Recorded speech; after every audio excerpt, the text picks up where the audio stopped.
आज केही प्रोडक्टिभ काम गरौँ, त्यसको लागि गाडी धुलाइ गरौँ। त्यो पनि आफैले कार वासमा लगेर मजाले धुलाउने।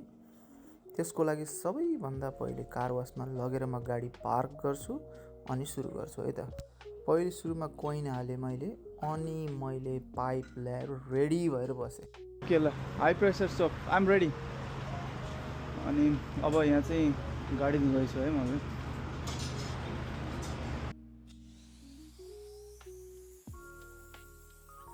सोप वाटर खासै इफेक्टिभ नभएपछि मैले चाहिँ अब फर्मले वास गर्न पर्यो भन्ने बुझेँ।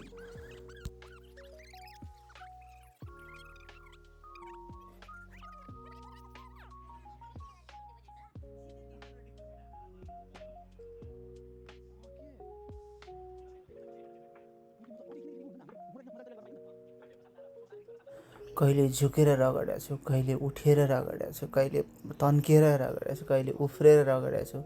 हे भगवान्, धन्न अस्ट्रेलिया आएको दोस्रो दिनमै कार वास गर्ने अफर आएको थियो, धन्न त्यो काम गरेन छु यार। गरे भए बिजोग रमाइलो हुने रहेछ मेरो।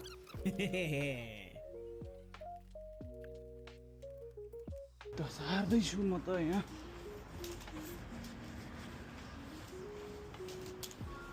ल सक्यो यो। फर्मिङ गरिसकेपछि त्यसपछि सुरु भयो सरसफाइ।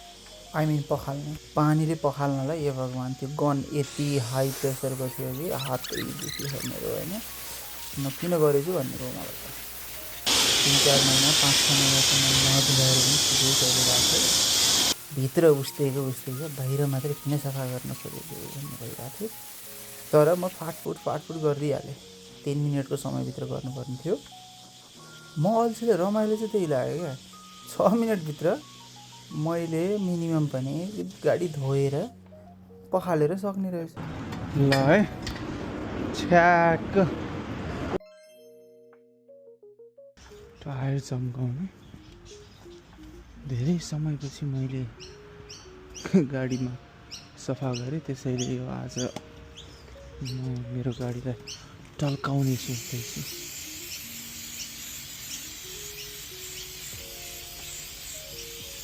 वेट लुक दिन्छ यसले।